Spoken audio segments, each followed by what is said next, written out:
Hi friends, royal affirmations Telugu ఛానల్కి స్వాగతం. ఈ విశ్వంలోని ప్రతి విషయానికి ఆకర్షించే గుణం ఉంది. దానికి ఒక ఆవృత్తి అంటే ఫ్రీక్వెన్సీ ఉంది. మీ ఆలోచనలకు భావాలకు కూడా అయస్కాంత సంబంధిత ఫ్రీక్వెన్సీలు ఉంటాయి. మీలో మంచి భావాలు కలుగుతున్నాయి అంటే మీరు ప్రేమ సంబంధమైన సానుకూల ఫ్రీక్వెన్సీలో ఉన్నారన్నమాట. అలాగే చెడు లేదా నెగిటివ్ భావాలు కలుగుతుంటే మీరు ప్రతికూల ఫ్రీక్వెన్సీలో ఉన్నారన్నమాట. మీరు మంచి భావాలతో ఉన్నా చెడు భావాలతో ఉన్నా అది కూడా మీ యొక్క ఫ్రీక్వెన్సీని నిర్ణయించి మీకు ఆ తరహా వ్యక్తులను, పరిస్థితులను, సందర్భాలను కలుగజేస్తుంది. మీరు కుతూహలంతో, ఉత్సాహంతో ఉంటే అటువంటి ఉత్సాహవంతులనే ఆకర్షిస్తారు. మీరు భయంతో ఉంటే మీరు అటువంటి వారిని ఆకర్షిస్తారు. మీరే ఫ్రీక్వెన్సీలో ఉన్నారనేది మీ భావనలే తెలియజేస్తాయి. అంచేత మీ భావాలను అంటే మీ ఫీలింగ్స్ను మార్చుకోవడం ద్వారా మీ ఫ్రీక్వెన్సీని ఎప్పుడైనా మీరు మార్చుకోవచ్చు. అప్పుడు మీ చుట్టూ ఉన్న ప్రపంచం కూడా మారుతుంది. మీ జీవితంలోని ఏ సందర్భాన్ని తీసుకోండి, ఆ సందర్భంలో ఇంకేమైనా జరిగి ఉండడానికి ఆస్కారం ఉండదు. ఎందుకంటే ఆ సందర్భంలో మీ భావాలను బట్టి పరిణామాలు ఉంటాయి. మీరు మంచి భావనల ఫ్రీక్వెన్సీలో ఉంటే అంటే తరచూ మంచి భావాలు కలుగుతుంటే సంబంధాలన్నీ ఆనందమయంగా, ఉత్సాహభరితంగా, సంతృప్తికరంగా ఉంటాయి. అలాగే మీరు ప్రతికూల భావాల ఫ్రీక్వెన్సీలో ఉంటే అంటే తరచూ నెగిటివ్ భావాలు కలుగుతుంటే ఎలా ఉంటుందంటే మీ సంబంధాలు చిరాకుపరిచేవిగా, విచారభరితంగా, నిరాశమయంగా ఉంటాయి. మీ మానవ సంబంధాల విషయంలో మీరు ఎలాంటి భావాలు కలిగి ఉంటారో మీకు అటువంటి స్పందనే లభిస్తుంది. మీరు ఎక్కువ కాలం ఆనందంగా ఉంటే మీరు ప్రేమను ప్రసరిస్తున్నారన్నమాట. దాని ఫలితంగా తిరిగి మీరు ప్రేమను పొందుతారు. మన భావనలలో మార్పు వచ్చిందంటే మన భవిష్యత్తులో కూడా మార్పు వస్తుంది అని నెవిల్ గోడార్డ్ అనే రచయిత 1900 సంవత్సరంలో చెప్పారు. మీలో కలిగే ఈ భావనల తరచుదనాన్ని ఒకసారి జాబితా వేయండి. మీకు వివిధమైన ఫ్రీక్వెన్సీలు కనబడతాయి. అప్పుడు దాని యొక్క ఫలితం ఏమిటో మీకు అర్థమవుతుంది. మీరు డబ్బు విషయంలో ఆనందం, ఆశావహం, దిగులు, భయం, నిరాశ మొదలైన భావాలన్నీ కలిగి ఉండవచ్చు. మీ ఆరోగ్యం గురించి మీరు ఆనంద పారవశ్యంలో ఉండవచ్చు లేదా నిరాశతో ఉండవచ్చు, ఆందోళనకరంగా ఉండవచ్చు. ఆయా భావాల ఫ్రీక్వెన్సీని బట్టి మీకు వచ్చే ఫలితాలు ఉంటాయి. మీకు ఒక టూర్కి వెళ్ళాలని ఉంటుంది, కానీ అందుకు సరిపడా డబ్బు లేదని ఆశాభంగం చెందుతారు. అంటే మీరు ఆశాభంగం అనే ఫ్రీక్వెన్సీలో ఉన్నారన్నమాట. అప్పుడు మీకు నిరాశపరిచే పరిస్థితులే ఎదురవుతాయి. మీ భావనలలో మార్పు వచ్చే వరకు మీకు ప్రయాణం కుదరదు. ప్రేమశక్తి మిమ్మల్ని యాత్రకు పంపడానికి సర్వశక్తులను కూడగడుతుంది. కానీ దాన్ని అందుకోవాలంటే మీరు ఆ భావనల ఫ్రీక్వెన్సీలో ఉండాలి. సాదాసీదాగా చెప్పాలంటే మీలో తరచూ ఆశావహమైన భావనలు కలుగుతూ ఉండాలి. ఒక సందర్భాన్ని గురించిన మీ భావనలలో మార్పు కలిగినప్పుడు మీరు వేరే ఫ్రీక్వెన్సీలోకి వెళ్తారు. అప్పుడు మారిన ఫ్రీక్వెన్సీని బట్టి పరిస్థితులు కూడా మారుతాయి. అంచేత మీ జీవితంలో ఏదైనా నెగిటివ్ పరిస్థితి ఏర్పడి ఉంటే మీరు తప్పకుండా దాన్ని మార్చుకోవాలి. ఇప్పటికీ మించిపోలేదు. ఎందుకంటే మీరు ఎప్పుడైనా మీ ఆలోచన పద్ధతిని, మీ భావాలను మార్చుకునే వీలుంది. మీరు ఏ పరిస్థితినైనా మీకు అనుకూలంగా మార్చుకోవచ్చు. చేయవలసిందల్లా మీ భావాలను మార్చుకోవడమే. ఈ విశ్వంలోని రహస్యాలను తెలుసుకోవాలనుకుంటే ఈ 3 విషయాల పరంగా ఆలోచించండి. అదేంటంటే శక్తి, ఫ్రీక్వెన్సీ, వైబ్రేషన్ అని రేడియో ఆవిష్కర్త నికోలా టెస్లా 1800 సంవత్సరంలో చెప్పారు. చాలామందికి మంచి భావనల శక్తి తెలియదు. వారి భావాలన్నీ వారికి సంభవించే విషయాలకు స్పందనలుగానో ప్రతిస్పందనలుగానో ఉంటాయి. తమ భావాలపై తమ కంట్రోల్ని వదిలిపెట్టి వాటిని ఆటోమేటిక్ చేసుకున్నారు. అటువంటి వాళ్ళు తమకు ఏదైనా మంచి జరిగినప్పుడు మంచిగాను, ఏదైనా చెడు జరిగినప్పుడు చెడుగాను అనుభూతి చెందుతారు. వారి భావనలే వారి పరిస్థితులకు కారణమని వాళ్ళకు తెలియదు. తమకు జరిగిన దానికి నెగిటివ్ భావనతో స్పందించినప్పుడు మళ్ళీ వారికి నెగిటివే ఎదురవుతుంది. తమ భావాల వలలో తామే చిక్కుకుపోతారు. వాళ్ళ జీవితం సుడులు తిరుగుతూ ఉంటుంది. కానీ వాళ్ళు మాత్రం ఏ దరికి చేరలేరు. తమ జీవితాలను తాము మార్చుకోవచ్చునని వాళ్ళకు తెలియదు. వాళ్ళు తమ భావాలను, ఫ్రీక్వెన్సీని మార్చుకోవాలి. ఒక గ్రీకు తత్వవేత్త ఏమన్నారంటే మీకు జరిగిందేమిటనేది ముఖ్యం కాదు, దానికి మీరు ఎలా స్పందించారనేది ముఖ్యం.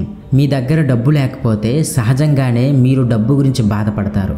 కానీ దాని గురించి మీకు మంచి భావనలు రాకపోతే మీ ఆర్థిక పరిస్థితి ఎప్పటికీ మారదు.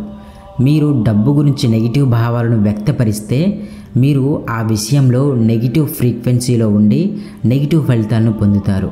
ఎలా అంటే పెద్ద మొత్తాలలో బిల్లులు రావడం, ఇంట్లో వస్తువులు చెడిపోవడం వంటివి జరిగి మరి కాస్త డబ్బు నష్టం అవుతుంది.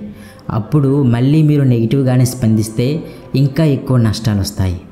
జీవితాన్ని మార్చుకోవడానికి ప్రతి క్షణము అవకాశమే. ఎందుకంటే మీ భావాలను ఎప్పుడైనా మార్చుకునే అవకాశం ఉంది. మీకు మీ భావాలు ఎలాగైనా ఉండని, పూర్వం మీరు ఎన్ని తప్పులైనా చేసి ఉండని, మీరు ఇప్పుడు మీ భావాలను మార్చుకుంటే అప్పుడే మీ జీవితం మారుతుంది. అప్పుడు మీ ఫ్రీక్వెన్సీ మారుతుంది. అప్పుడు ఆకర్షణ సిద్ధాంతం వెంటనే స్పందిస్తుంది. మీ భావాల మార్పుతోనే మీ పూర్వ జీవితం మాయమై కొత్త జీవితం మొదలవుతుంది. జరిగిపోయిన దానికి చింతిస్తూ ఒక్క క్షణం కూడా వృధా చేయవద్దు. పాత తప్పుల గురించి విచారించడం అంటే వాటిని మళ్ళీ అంటించుకోవడమే. కాబట్టి ప్రేమ ప్రసరించలేకపోవడానికి సాకులు చెప్పకండి. మీ జీవితంలో మీరు ఇష్టపడేవారు లభించకపోతే మీరు ప్రేమ లేని మనుషులని అర్థం కాదు. మన అందరి జీవన పరమార్థం ప్రేమతో ప్రతికూలతలన్నింటినీ అధిగమించడమే. సమస్య ఎక్కడ వస్తుందంటే చాలామంది రోజులో ఒక్క క్షణం ప్రేమ చూపి 100 క్షణాలు ప్రేమరహితంగా ఉంటారు. తద్వారా ప్రేమ శక్తి వారి జీవితాలలో చొరబడి మంచి విషయాలను ఇచ్చే అవకాశాన్ని దానికి ఇవ్వరు. ఇది ఒకసారి మీరే గమనించండి. మీకు నచ్చిన వాటికి ఒక గాఢమైన కౌగులింతతో ప్రేమను పంచుతారు ఒక క్షణం. ఆ వెంటనే మీ తాళం చెవులు కనబడలేదని చిరాకు పడతారు. ట్రాఫిక్లో చిక్కుకుపోయారని కోపం తెచ్చుకుంటారు. మళ్ళీ మీరు రోజు మధ్యాహ్నం భోజనం చేసే చోట మీకు ఇష్టమైన పదార్థం లేదని చిరాకు పడతారు. వీకెండ్ కోసం ఎదురు చూసి ఆనందపడతారు. తరువాత మీకు వచ్చిన బిల్లులు చూసి విసుక్కుంటారు. ఇలా రోజంతా మిశ్రమ భావనలు ఉంటాయి. అంటే రోజంతా మిక్స్డ్ ఫీలింగ్స్ ఉంటాయి. ఒక నిమిషం ప్రేమ ప్రసారం, మరో నిమిషం దానిని ఆపడం. అలా మీరు ప్రేమను ప్రసరిస్తున్నారు, కానీ వెంటనే వేరే దానిపై చిరాకు పడి మళ్ళీ దాని యొక్క శక్తిని ఆపేస్తున్నారు. మీరు ప్రేమను ప్రసరించలేకపోవడానికి సమర్థించుకోవడం లేదా సాకులు చెప్పడమో చేస్తే మీ జీవితంలోకి మరింత ప్రతికూలత వచ్చి చేరుతుంది. మీరెందుకు ప్రేమను ఇవ్వడం లేదో సాకులు చెబితే మరింత నెగిటివ్ని ప్రసరిస్తున్నారు అని అర్థం. దాన్ని మరింత ఆకర్షిస్తున్నారు. మీలో కోపాన్ని నిలిపి ఉంచుకోవడం అంటే ఎవరి మీదో విసరడానికి ఒక మండే కొరివిని చేత్తో పట్టుకొని ఉండటం. అందువలన కాలిపోయేది మీరే. మీరు చేసుకున్న ఒక అపాయింట్మెంట్లో ఏదో గడబిడు జరిగిందని అవతలి వ్యక్తిపై దోషారోపణ చేశారనుకోండి, మీరు ప్రేమను కాక నిందను ప్రసారం చేస్తున్నారు. మీరు ఏమి ప్రసారం చేస్తే అదే మీకు ఆకర్షణ సిద్ధాంతం అందజేస్తుంది. కనుక అటువంటి పరిస్థితులే మీకు తటస్థపడతాయి.